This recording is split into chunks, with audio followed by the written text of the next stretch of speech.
반갑습니다 여러분. 오늘 강좌는 지금까지 제가 유튜브에 강좌를 올리거나 그리고 생방송을 했을 때 나왔던 내용들입니다. 나왔던 내용들인데 이 긴 강의 시간 동안 짧게 나왔던 내용이라서 흘려들었거나 아니면 방송에 그날 참여를 못했거나 그래가지고 좀 꽤 간단한 팁인데도 불구하고 모르고 계시는 분들이 제법 있어가지고 제가 그런 부분들을 한번 찝어가지고 몇 가지 팁들을 정리해서 여기 기초강좌란에 올려두려고 이렇게 한번 시간을 마련해 봤습니다. 오늘 제가 말씀드릴 내용에 포함되는 내용은 여기 4번, 5번 단축키 편집 방법 그리고 단축키 액션키 적용하기, 특히 단축키 액션키 제가 만들어 놓은 요 커스텀 단축키를 적용하신 분들은 도움될 만한 내용이 좀 더 있을 것 같아요. 그래서 제일 처음 말씀드릴 것은 단축키 컨트롤 Y, 이것도 역시 제가 편집해서 만든 단축키입니다. 물론 아까 이 영상을 보시고 다운받아서 적용하신 분들이라면 바로 사용 가능한 단축키고요.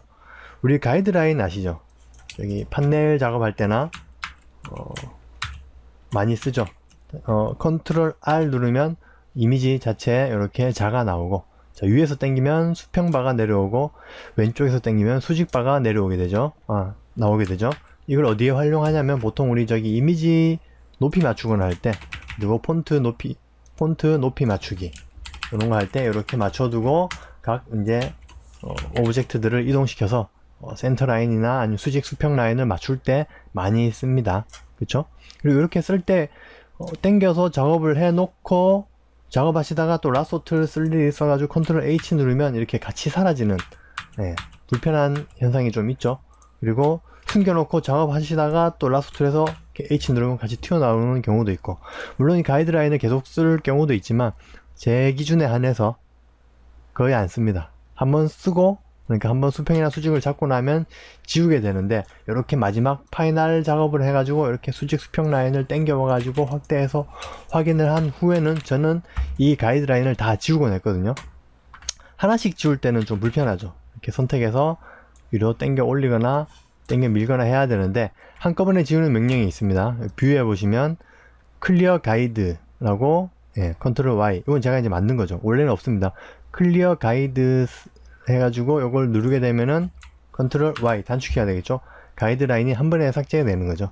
다시 쓰려면 가이드라인을 당겨와서 쓰고 컨트롤 Y 누르면 한 번에 지워지고, 요 판넬 작업이나 아니면 웹 디자인 하시는 분들 가이드라인을 많이 쓰실 텐데 그런 분들은 요런 단축키가 안 필요할 수도 있습니다. 계속 그 가이드라인을 끌고 가야 되는 경우가 있거든요, 프로젝트 내내.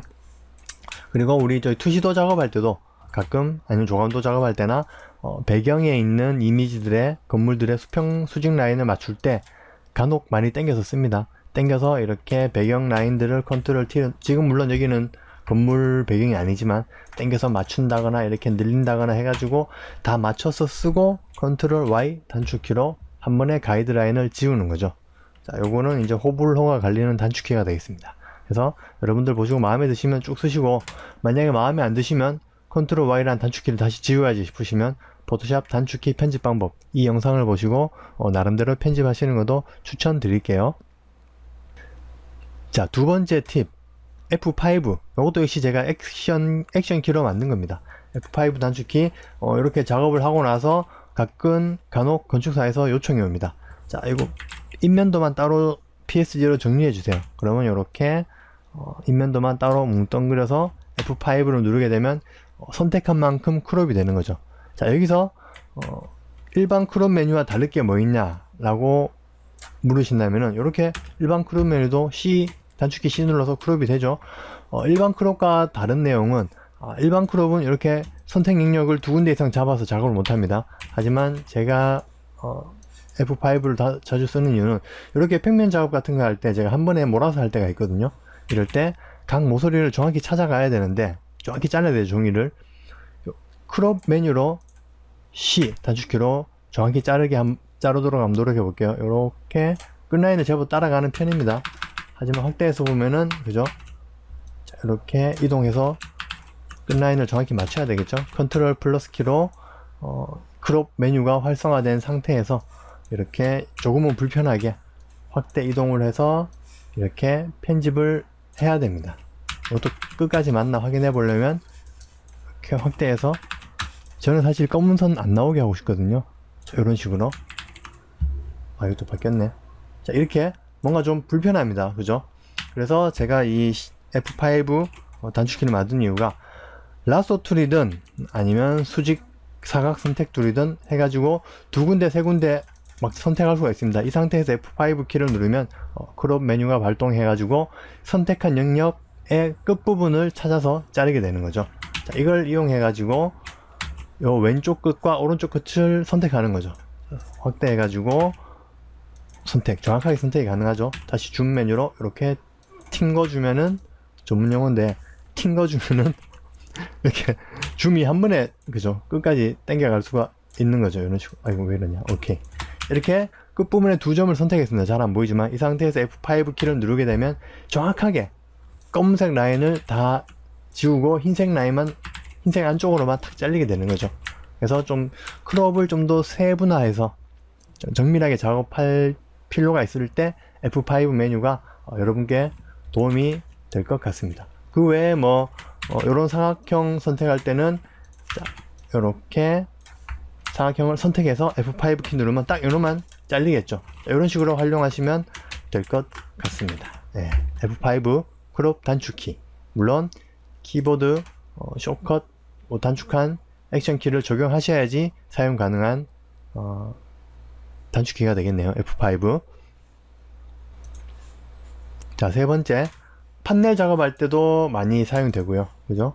투시도 작업할 때도 많이 사용되는 내용인데, 자, 일단 예를 들기 위해서 요놈의 레이어를 따로 생성을 하도록 하겠습니다. 자, 세미나실 색상을 지금 하늘색으로 했는데 바꾸고 싶어졌어요. 컨트롤 U 눌러가지고 싹 색을 더 진하게 바꿔가지고, 우리 계단실하고 비슷한 톤이니까 약간 더 바꿔서, 이 정도 톤 좀 눈에 튀지만, 자, 이렇게 바꾸기로 했습니다.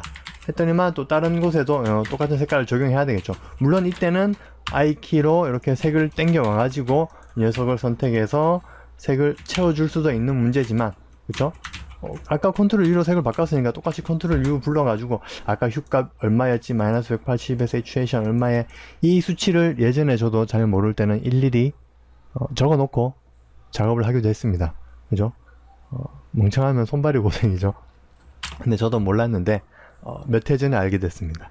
컨트롤 U를 불렀을 때, 이때 좀 전에 입력했던 수치값을 같이 땡겨오고 싶을 때는 컨트롤 Alt U를 누르시면 이렇게 좀 전에 적용했던 그 수치값이 그대로 적용되어서 넘어오게 됩니다.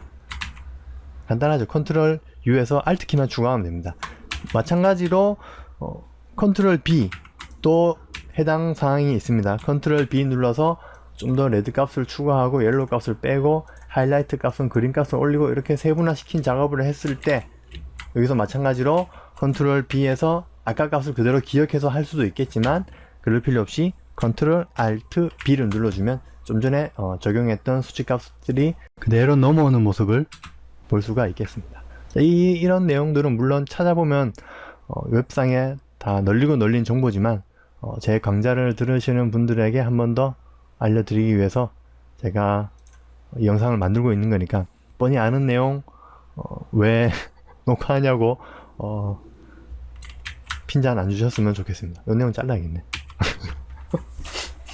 자, 그 다음 여러분께 소개해드릴 단축키, 이것도 포토샵에 원래 있는 기능입니다. 이렇게 한 레이어 위에서, 그쵸? 내가 원하는 만큼 선택해서 컨트롤 C 하고 컨트롤 V 하면 그 레이어가 복사돼서 이렇게 추가되죠. 레이어가 막 선택한 영역만큼. 자, 그게 단축키가 컨트롤 C입니다. 근데 제가 오늘 말씀드릴 것은 컨트롤 Shift C가 되겠습니다. 컨트롤 C와 Shift가 추가되면 왠지 플러스 될 것 같은 느낌이지 않나요? 그래서 컨트롤 Shift C는 현재 켜져 있는 모든 레이어를 병합해서 복사한다는 명령어가 되겠습니다. 이걸 어디에 활용하느냐?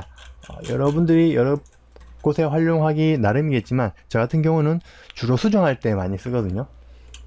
일단 주의사항은 내가 복사해야 될 곳 레이어를 제외한 나머지 레이어는 꺼두고, 그 상향 레이어는. 왜냐하면 이 효과 레이어가 두 번 먹히면은 안 좋겠죠. 자, 건물 레이어 이쪽에 작업을 하는데 이 전체를 이쪽 창문을 없애달라는 수정사항을 받았을 때 이렇게 선택해서 컨트롤 쉬프트 C, 그쵸? 아이고, 컨트롤 쉬프트 C. 자, 전체 머지 복사가 됐습니다. 위에 효과장 켜져 있고요. 이 상태에서 컨트롤 V를 누르게 되면 자, 다른 색이 넘어오게 되는 거죠. 그쵸? 왜냐하면 이 효과창이 두 번 먹히게 되는 거죠, 이쪽에는. 자, 그래서 아예 이 레이어를 다 켜놓고 작업하실 것 같으면, 정말 마지막에 급하게 수정할 것 같으면 이렇게 효과 레이어 위에다가 놓고 복사를 해서 쓰기도 합니다. 컨트롤 쉬프트 C, 컨트롤 쉬프트 C 전체 복사해서 컨트롤 V를 눌러주면 이렇게 효과 레이어 위에다가 적용이 가능하죠. 대신 효과 레이어를 끄면 같이 꺼지게 되죠. 이때 미세한 효과 조절을 하게 되면 이 수정사항도 바꿔야 됩니다. 그래서 제가 추천드린 것은 이 전체 효과 레이어나 그 외의 창들은 다 레이어를 닫아두고 수정해야 될 부분에 레이어 위쪽에다가 이렇게 선택해서 컨트롤 쉬프트 C, 그리고 저 건물 관련 레이어 위쪽에 컨트롤 V, 이 선택 영역이 있는 상태에서 컨트롤 V 하면 딱 그 자리에 들어갑니다. 만약에 선택 영역이 없는 상태에서 컨트롤 V를 누르면 자기 멋대로 이 화면 가운데로 들어가게 되겠죠. 자, 이렇게 선택해서 이때 높낮이만 살짝만 조절해주면 깜짝같이 지워지게 되는 거죠. 이 상태에서 효과창 레이어를 켜더라도, 그쵸? 무난하게, 자, 모델링에서 수정하지 않아도 간편하게 급하게 이런 큰 덩어리 수정할 때 이런 식으로 작업하시면 되겠습니다. 그 외에 뭐 이쪽 쪽창을 좀 더 추가해 달라거나 그런 내용이 있을 때 라소 툴도 가능하죠. 이렇게 라소 툴로 선택해서 컨트롤 쉬프트 효과창을 꺼주고 컨트롤 쉬프트 C, 그리고 컨트롤 V 해서 이렇게 이동시켜주면 간편하게 쪽창을 하나씩 추가할 수가 있습니다. 이런 내용 컨트롤 쉬프트 C, 머지 카피죠. 머지 카피, 발음이 좀 안 좋은데, 자, 요 내용도 여러분 숙지해 두시면 분명히 작업하실 때 도움 되실 것 같습니다. 어떤 작업이다 치더라도, 그죠? 활용하기 나름이겠죠. 자, 그러면 마지막으로 제가 여러분께 알려드릴 팁은 컨트롤 V 갖다 붙이기 내용이죠. 유리 반사를 추가할 때 주로 쓰게 되는 단축키인데, 자, 이렇게 도심 배경을 가져왔습니다. 자, 원래 작업하는 걸로 치자면은, 자, 이렇게 반사 레이어, 은의 반사 레이어죠. 일단 꺼두고, 자, 이 창문에 반사 레이어를 넣을 거예요. 그럼 예전 같으면 자, 이렇게 그냥 당겨 넣어서, 뭐 저도 그냥 보통 이렇게 작업합니다. 귀찮아서. 근데 이렇게 단축키를 활용하면 더 편하다는 모습을 한번 보여드리고 싶어가지고, 자, 이렇게 크기 조절을 해가지고, 그쵸? 해가지고 우리 건물 유리 선택해서 유리 레이어 마스크를 씌우고, 그 다음에 뭐 이렇게 멀티플라이라든가 투명도 조절을 해가지고 이 유리의 반사 느낌을 살짝 내고는 하는데, 이 링크를 꺼야지 이 반사를 움직여서, 그죠? 이 느낌을 조절할 수가 있겠죠. 이렇게 작업을 하긴 하죠. 이때 컨트롤 쉬프트 V를 쓰면 몇 가지 단계를 좀 함축할 수가 있거든요. 자, 가져올 때 원하는 영역만큼 일단 선택을 해야 됩니다. 복사를 해야 되니까, 자, 이만큼 가져올 거야. 사실 도로는 그다지 필요가 없으니까 이 정도 가져와서 자, 이 레이어만 어떻게 컨트롤 C, 컨트롤 쉬프트 C 아닙니다. 컨트롤 C 누르면 이 레이어만 복사가 되겠죠. 자, 여기서 컨트롤 V를 누르면 이렇게 가져올 수가 있습니다. 이 상태에서 유리 레이어 마스크를 씌우고 이렇게 하느냐, 그게 아니라, 자, 컨트롤 C 상태로 지금 현재 이 프로그램, 아니 우리 이 윈도우 상에 클립보드에 복사가 되어 있죠, 이 레이어가. 그쵸? 자, 이때 유리를 선택을 해줍니다. 이 유리 안에 레이어 마스크 씌울 거야. 이 상태에서 컨트롤 쉬프트 V를 누르면 저절로 레이어 마스크로 얘가 싹 기어 들어가게 되는 거죠. 그래서 이렇게 멀티플라이를 투명도 적용을 해주시거나, 아니면 뭐, 그죠? 투명도 조절을 해가지고 그리고 크기 조절을 해가지고 유리 반사 느낌을 주시면 될 겁니다. 그래서 뭐 이건 써도 되고 안 써도 되는 거지만 일단 손에 익숙해지면은 좀 더 편하실 겁니다. 컨트롤 C로 해당 작업에 대한 필요한 오브젝트를 복사를 하고, 클립보드에 컨트롤 V 하기 전에 어떤 영역에 들어올 것인지 선택을 한 후에다가 그 상태에서 컨트롤 쉬프트 V를 누르시면 저절로 레이어 마스크를 씌워서 가져올 수가 있는 내용이 되겠습니다. 자, 이렇게 몇 가지 팁 여러분께 알려드렸는데, 여러분께 조금이라도 도움 됐으면 하는 바람에 녹화해서 한번 올려봅니다. 최근에 업데이트가 좀 없었던 것에 대한 죄송한 마음이기도 하고요. 그리고 어제 이거 우리 다 같이 신나게 녹화했는데 9월 한 달 동안 제가 녹화했던 모든 영상들에 음성이 빠져 있다는 걸 어제 깨달고 아주 그냥 좌절했죠. 그래서 오늘 다시 마이크 세팅을 고쳐가지고 이게 왜 바뀌었는지 모르겠습니다. 이 컴퓨터라는 게 참 알다가도 그죠? 내가 건드리지도 않았는데 멋대로 이렇게 옵션이 바뀌어 있는 경우가 간혹 있죠. 네, 여하튼 이렇게 오늘 강좌 간단하게 마치고 기초강좌에 올려놓겠습니다. 기초강좌 보시고 여러분들 제 강좌에 또 실시간 방송 매주 화요일, 목요일 저녁 10시에 찾아오시면 보실 수 있죠. 그 강좌 보실 때 제가 이런 내용을 흘려 말씀드리더라도 이거 기초강좌에서 본 내용인데 이렇게 도움이 될 수 있도록 한 번씩 봐주셨으면 감사하겠습니다. 자, 그러면 오늘 강좌 이렇게 또 마치도록 하고 앞전에 녹화했던 여러 파일들이 날아갔지만 좌절하지 않고 늘 화요일 목요일 여러분들 찾아뵙도록 하겠습니다. 감사합니다. 끝!